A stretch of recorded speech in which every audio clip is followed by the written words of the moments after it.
मेवात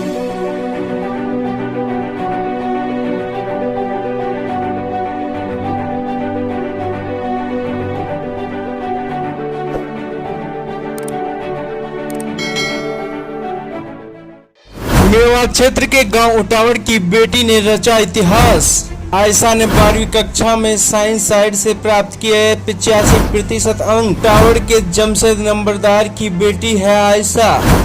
हतीन व मेवात क्षेत्र के गांव उटावड़ के नंबरदार चौधरी जमशेद की लड़की आयशा चौधरी ने अपने स्कूल टैगोर पब्लिक स्कूल बहीन में 12वीं क्लास में साइंस साइड से 85% अंक लेकर इतिहास रच दिया।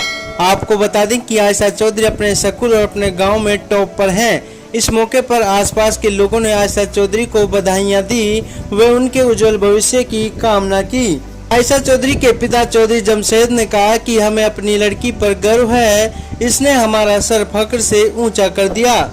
इस मौके पर उनको बधाई देने के लिए Arif Meyo PhD JNU Delhi, master जेकम उटावड़, आबिद बीटे गरीबा public school director, Sajid engineer Utawad, Azharuddin Jhanda BA LLB from MU, Shamsu नंबरदार चौधरी जमशेद, इस्लाम नंबरदार, पप्पी उस्मान, सुबदीन पहलवान हरियाणा रोडवेज, वसीम ब्लॉक समिति मेंबर, हफीज नसीर नक्कू, तारिफ हफीज, पूर्व सरपंच मकसूद, रुक्कू ठेकेदार मुबारक आदि मौजूद रहे। इस मौके पर कुछ लोगों ने अपनी अहम बातें भी पेश की। चलिए सुनते हैं उनकी अहम बातें।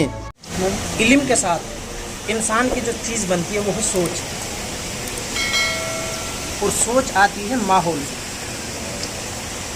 माशाल्लाह सभी ने अपने विचार रखे, सबने अपनी बात रखी, सबने स्कूल इदारे सारी चीज़ों का बात रखे। मैं एक चीज़ इस पर ध्यान देने की कोशिश करूँगा और सभी भाइयों से तवज्जो चाहूँगा कि हमें जो माहौल है वो सुधारना है, सोच को बदलना है।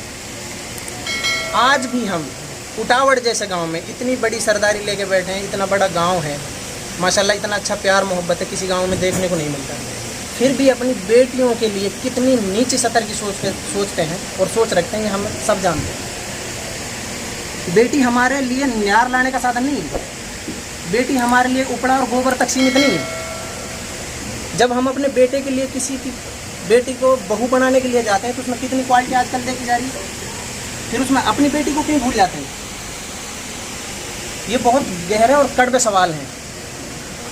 चलो माशाल्लाह हमारे जैसे बुजुर्ग बड़ों ने जितना भी इल्म दिया है बच्चों को वो सम्मान के योग्य। हम नहीं कहते कि उन्होंने कुछ गलत किया होगा, ठीक है, अपने दौर अपने सोच और अपने साधन के हिसाब से जो किया उन्होंने ठीक किया। लेकिन ख़ास तौर से जो नौजवान खड़े हैं भाई, खुदा के लिए एजुकेशन पे ध्यान दो, बेटी पे ध्यान दो। बेटा एक ऐसी चीज़ है, कच्चे में रखोगे तो इंशाल्लाह वो फिर भी नौजवान हो जाएगा, जवान आ जाएगा, आपके सामने खड़ा हो जाएगा। लेकिन बेटी के लिए कितने साधनों की ज़रूरत है। मेरे ख्याल से जिस दिन आपने हमने ये सोच लिया ये बीड़ी राज दरबार ये फिजूल घर की जो हमारे दिमाग के अंदर बड़ी हुई है ना, वो अपने आप ख़त्म हो गई। एक बेटी के लिए जूते जुराब, हमें स्कूलों का हालात देखते हैं, मास्टर आबिद बैठे हैं हमारे सामने, जब फीस का बहाना आता तो हम कितने पीछे हट जाते रहे, मास्टर जी दे देंगे, क्यों? उस चीज़ पर हमें तवज्जो नहीं है। सारी चीज़ों को ध्यान में रखते हुए मैं तो ये कहता हूँ बेटी कहाँ कम है। अरे छोटा सा मतलब पंचायत के इलेक्शन सरकार ने चला दिए और उसमें सीधी सी बात रख दी 10वीं 8वीं लाओ, बड़ी बेचैनी है आप लोगों में।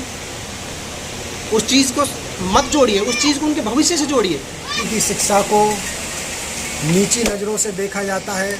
आज उसी बेटी ने एक बाप के सर को फ़ख्र से ऊंचा कर दिया है और पूरे गांव ने और पूरे इलाके में अपने बाप के नाम को रोशन किया है। ये बड़ी खुशी की बात है। यहाँ पे जो आए हुए हैं बड़े बुजुर्ग और मेरे नौजवान साथियों, हमें इन बच्चों को, इन बेटियों को प्रोत्साहित करने की ज़रूरत है ताकि ये हमारे समाज का, हमारे इलाके का और अपने माँ बाप का नाम रोशन कर सके। एक जो नीची सोच बनी हुई है हमारे समाज के दिमाग में और हमारे लोगों के दिमाग में, जो बेटी की शिक्षा को लेकर इन बच्चों के आगे आने से, इन बच्चों को प्रोत्साहित करने से वो एक नीची सोच, वो एक नीची घृणा वाली बात हमारे समाज के दिमाग से दूर होती चली जाएगी। आज मेरे दोस्तों और बड़े बुजुर्गों, आज हमें सोचने और समझने की ज़रूरत है कि इस बच्ची के इस काम से ये एक रास्ता मिला है कि हमें ये चीज़ ध्यान करनी चाहिए कि हमारी बच्चियाँ जितना आज मेहनत करेंगी, पढ़ेंगी और हम उनका प्रोत्साहन करेंगे, वो बच्चियाँ आगे चल के हमारा नाम रोशन करेंगी।